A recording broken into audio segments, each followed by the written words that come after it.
শ্রী শ্রী ঠাকুর রামকৃষ্ণের অমৃত বাণী। শ্রী শ্রী ঠাকুরের বিভিন্ন প্রকার জীব ও ভক্ত সম্পর্কে বাণী। যার মন প্রাণ অন্তরাত্মা ঈশ্বরে গত হয়েছে তিনি সাধু। যিনি কামিনী কাঞ্চন ত্যাগী তিনি সাধু। যার কাছে বসলে ঈশ্বরের উদ্দীপন হয়, ঈশ্বর সত্য, সংসার অনিত্য এ বোধ হয়, তিনি সাধু। অবতারের সঙ্গে কল্পান্তের ঋষিরা দেহধারণ করে জগতে আগমন করেন। তারাই ভগবানের সাক্ষাৎ পার্ষদ। তাদের দ্বারাই ভগবান কাজ করেন। কেউ সাধনার জোরে সমাধিস্থ হয়, কিন্তু আর সেরে না, নিচে এসে খবর দিতে পারে না। শতগুণী ভক্তের পূজার আড়ম্বর নেই, তার পূজা লোকে জানতে পারে না। ফুল নেই তো বিল্বপত্র, গঙ্গাজল দিয়ে পূজা করে। দুটি মুরকি কি বাতাসা দিয়ে শীতল দে, কখন বা একটু পায়স রেঁধে দে। আর আছে ত্রিগুণাতীত ভক্ত, তার বালকের স্বভাব। ঈশ্বরের নাম করাই তার পূজা, শুদ্ধ তার নাম। তমগুণী ভক্ত দেখে যে মা পাঠা খায় আর বলিদান করে। রজগুণী ভক্ত নানা অন্ন ব্যঞ্জন করে দে, হয়তো তিলক, রুদ্রাক্ষের মালা, মালার মধ্যে আবার এক একটা সোনার দানা। গরত পরে রজগুণী ভক্তেরা পূজা করে। অধম ভক্ত বলে ঈশ্বর আছেন ওই আকাশের মধ্যে, অনেক দূরে। মধ্যম ভক্ত বলে ঈশ্বর সর্বভূতে চৈতন্য রূপে, প্রাণরূপে আছেন। উত্তম ভক্ত বলে ঈশ্বরই নিজে সব হয়েছেন। উচ্চ শ্রেণীর সাধুর অজগর বৃত্তি, বসে খাওয়া পাবে। মানুষগুলো দেখতে সব এক রকম, কিন্তু ভিন্ন ভিন্ন প্রকৃতির। কারুর ভেতর শতগুণ বেশি, কারু রজগুণ, কারু বা তমগুণ বেশি। যেমন পুলিগুলি দেখতে একরকম, কিন্তু কারুর ভেতর হীরের পুর, কারুর ভেতর নারকেল ছাই, আর কারুর ভেতর কলাইয়ের পুর। ঈশ্বরকে জানবার ইচ্ছা, তার উপর প্রেম ভক্তি, এরই নাম হীরের পুর। অনেক তথাকথিত খারাপ লোকের মধ্যে সাধু লোক থাকতে পারে। সাধারণ জীবের মন, লিঙ্গ, বীর্য আর নাভিতে। সাধুরা আগুনের কুণ্ড, আর সংসারী ভিজে কাঠ। আগুনের কাছে গেলে জল ক্রমে শুকিয়ে যায়। সাধু সঙ্গ করলে মনের বিষয় বাসনা রূপ জল শুকিয়ে যায়। বিষয়ীদের দেখলে পর্যন্ত জ্ঞানের দরজায় পর্দা পড়ে যায়। যদি কারো শুদ্ধ সত্য আসে, সে কেবল ঈশ্বর চিন্তা করে, তার আর কিছু ভালো লাগে না। কেউ কেউ প্রারব্ধের গুণে জন্ম থেকে শুদ্ধ সত্যগুণ পায়। নিষ্কাম কর্ম করতে করতে রজু মিশানো শতগুণ ক্রমে শুদ্ধ সত্যে পরিণত হয়। শুদ্ধ সত্য হলেই ঈশ্বর লাভ হয়।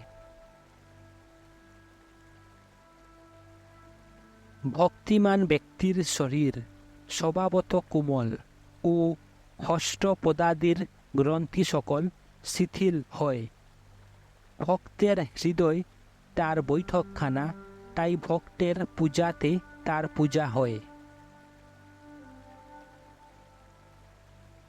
ভক্ত কাকে বলি? যার মন সর্বদা ঈশ্বরেতে আছে। ভক্তের হৃদয় তার আবাসস্থল। তিনি সর্বভূতে আছেন বটে, কিন্তু ভক্ত হৃদয় বিশেষভাবে আছেন।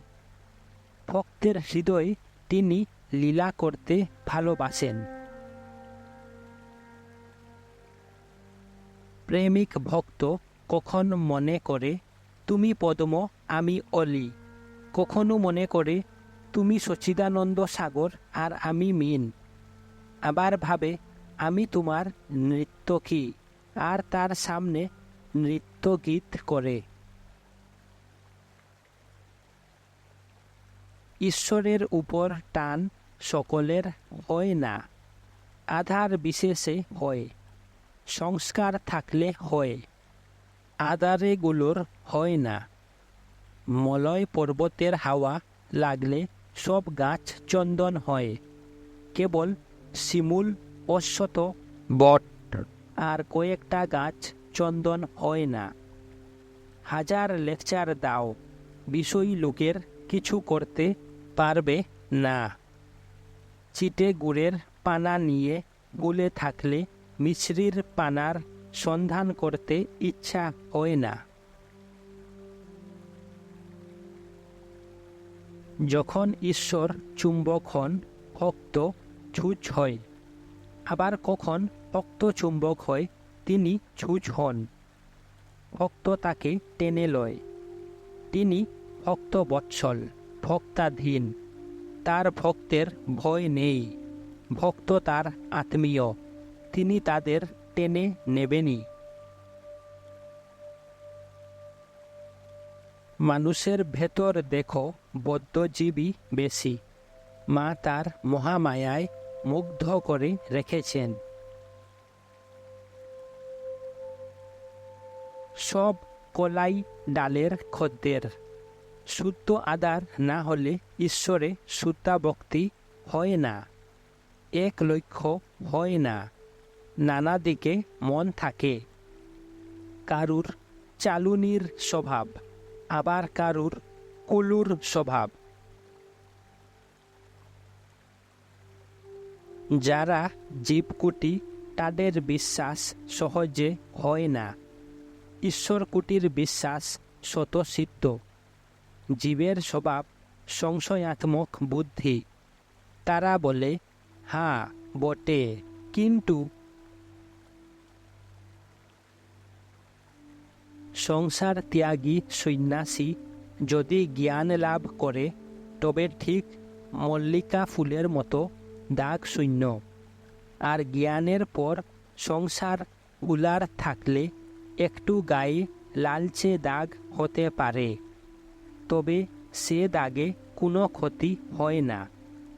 চন্দ্রে কলঙ্ক আছে বটে, কিন্তু আলোর ব্যাঘাত হয় না। যোগী দুই প্রকার, বহুদক ও কুটিচক। যোগীর মন সর্বদা ঈশ্বরেতে থাকে। চক্ষু ফেল ফেলে, চক্ষু দেখলেই বোঝা যায়। যেমন পাখি ডিমে তা দিচ্ছে, সব মনটা সেই ডিমের দিকে উপরে নামমাত্র চেয়ে আছে। যোগী দু রকম, ব্যক্তযোগী ও গুপ্তযোগী। সংসারে গুপ্তযোগী, সংসারীর পক্ষে মন ত্যাগ। যোগী পরমাত্মায় পৌঁছে আর ফেরে না। সুখদেব ব্রত সমুদ্র দর্শন স্পর্শন করেছিলেন, ডুব দেন নাই। তাই ফিরে এসে এত উপদেশ দিয়েছিলেন। দুর্বাসার জ্ঞান উন্মাদ হয়েছিল। জ্ঞান উন্মাদ হলে আর কর্তব্য থাকে না। তখন কালকের জন্যে তুমি না ভাবলে ঈশ্বর ভাববেন। পরমহংস দুই প্রকার, জ্ঞানী পরমহংস আর প্রেমী পরমহংস। যিনি জ্ঞানী তিনি আপ্তসারা, নিজের হলেই হলো। যিনি প্রেমী যেমন সুখদেবাদি লোকশিক্ষা দেন। পরমহংস 3 গুণের অতীত। পরমহংস দেখে এসব মায়ার ঐশ্বর্য। অনেক রকম সিদ্ধ আছে, যেমন নিত্য সিদ্ধ, হঠাৎ সিদ্ধ, স্বপ্ন সিদ্ধ, দৈব সিদ্ধ, কৃপা সিদ্ধ। নিত্য সিদ্ধ যেমন মৌমাছি, কেবল ফুলের মধু পান করে। সাধারণ লোক মাছির মতো সন্দেশেও বসে, আবার বিষ্ঠাতেও বসে। একটি আছে নিত্য সিদ্ধের ঠাক, তারা জন্মাবধি ঈশ্বরকে চায়। সংসারের কোনো জিনিস তাদের ভালো লাগে না। বেদে আছে হুমা পাখির কথা। অবতারের সঙ্গে যারা আসে তারা নিত্য সিদ্ধ, কারু কারু শেষ জন্ম। জীব 4 প্রকার, বদ্ধ জীব, মুমুক্ষ জীব, মুক্ত জীব এবং নিত্য জীব। সংসারী বদ্ধ জীব গুটি পুকুর মতো, মনে করলে কেটে বেরিয়ে আসতে পারে, কিন্তু অনেক যত্নে গুটি তৈরি করেছে, ছেড়ে আসতে পারে না। শেষে তাতেই মৃত্যু হয়। আবার যেন ঘূর্ণির মাছ, যে পথে ঢুকেছে সেই পথে বেরিয়ে আসতে পারে, কিন্তু জলের মধুর শব্দে ও অন্য নাচের সঙ্গে ভুলে থাকে, বেরিয়ে আসবার চেষ্টা করে না। 2-1টা পালায়, তারা মুক্ত জীব।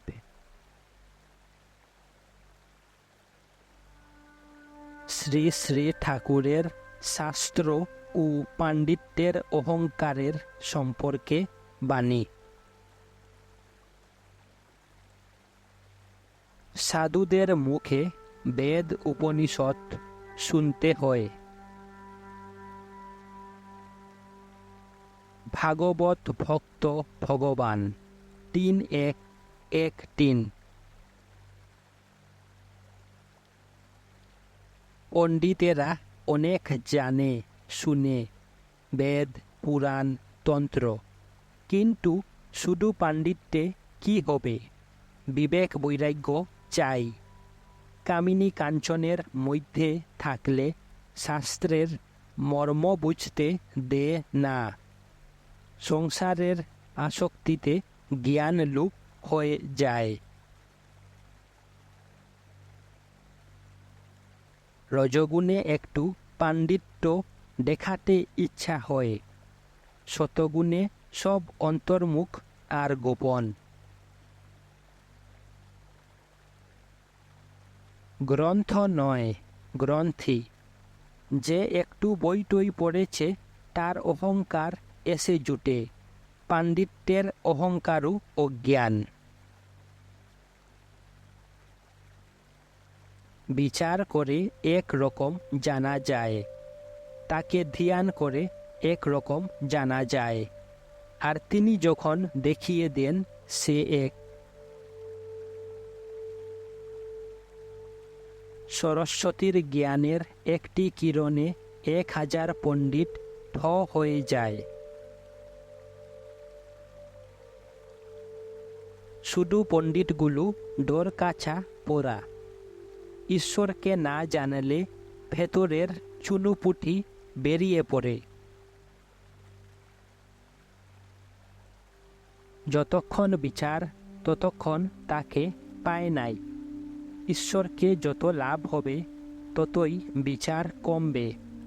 তাকে লাভ হলে আর শব্দ বিচার থাকে না, তখন নিদ্রা সমাধি। তাকে লাভ হলেই হলো। শাস্ত্র সংস্কৃত নাই জানলাম। শুধু পাণ্ডিত্যে মানুষকে ভুলাতে পারবে, কিন্তু তাকে পারবে না। মা আমাকে বেদ বেদান্ত পুরাণ তন্ত্রে কি আছে সব দেখিয়ে দিয়েছে। মা বাগবাদিনীর এক বিন্দু রশ্মি এলে আর সব জ্ঞান ফিকে হয়ে যায়। তার কোনো জ্ঞানের অভাব হয় না।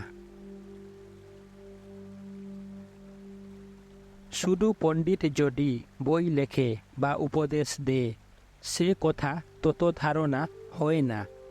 ত্যাগী সাধুর উপদেশই লোকে শুনে। আত্মজ্ঞানের জন্য শাস্ত্র দরকার নয়, প্রচারকদের জন্য দরকার। শাস্ত্রের রকম রকম অর্থ, শব্দার্থ ও মর্মার্থ। শাস্ত্র মর্ম গুরুমুখে শুনে নিতে হয়। তবে যে বিবেক বৈরাগ্যহীন পণ্ডিত, সে উড়ে খুব উঁচুতে, কিন্তু নজর ভাগারে কামিনী কাঞ্চনে। যার সংসার অনিত্য বলে বোধ হয়নি, তার কাছে উপদেশ লওয়া উচিত নয়। যে কাশী গিয়েছে, তার কাছেই কাশীর কথা শুনতে হয়। যে ঈশ্বর দর্শন করেনি, তার উপদেশ ঠিক ঠিক হয় না। একজন বলেছিল, আমার মামার বাড়ি এক গোয়াল ঘোড়া আছে। গোয়ালে আবার গোড়া। শুধু পণ্ডিতের কথা গুল মেলে।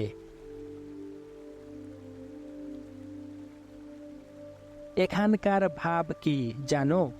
শাস্ত্র ঈশ্বরকে জানার পথ বলে দে। পথ জেনে নিয়ে আর শাস্ত্রের কি দরকার? শাস্ত্র হচ্ছে চিঠির কথা, আর ঈশ্বরের বাণী মুখের কথা। আমি মার মুখের কথার সঙ্গে না মিললে কিছুই লই না। শুধু শাস্ত্র জ্ঞানে কি হয়? পাঞ্জিতে লিখেছে 20 আরা জল, পাঞ্জি টিপলে 1 ফোঁটাও পড়ে না। শাস্ত্রে বালিতে চিনিতে মিশেল আছে।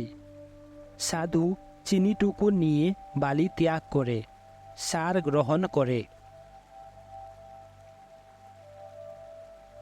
শাস্ত্রে আভাস মাত্র পাওয়া যায়, তাই কতকগুলো শাস্ত্র পড়বার দরকার নেই। তার চেয়ে নির্জনে তাকে ডাকা ভালো। ভক্তমাল বেশ বইখানি, ভক্তদের সব কথা আছে, কিন্তু একঘেয়ে, অন্য মতের নিন্দে আছে। সংসারীর পক্ষে যোগ বাশিষ্ঠ বেদান্ত বড় ভালো নয়। গীতা পড়বে। গীতা সব শাস্ত্রের সার। 10 বার গীতা বললে যা হয় তাই গীতার মানে, অর্থাৎ ত্যাগী। গীতা সবটা না পড়লেও হয়। যার আসক্তি ত্যাগ হয়েছে ও ঈশ্বরে 16 আনা ভক্তি হয়েছে, সেই গীতার মর্ম বুঝবে। অধ্যাত্ম রামায়ণ জ্ঞান ভক্তিতে পরিপূর্ণ।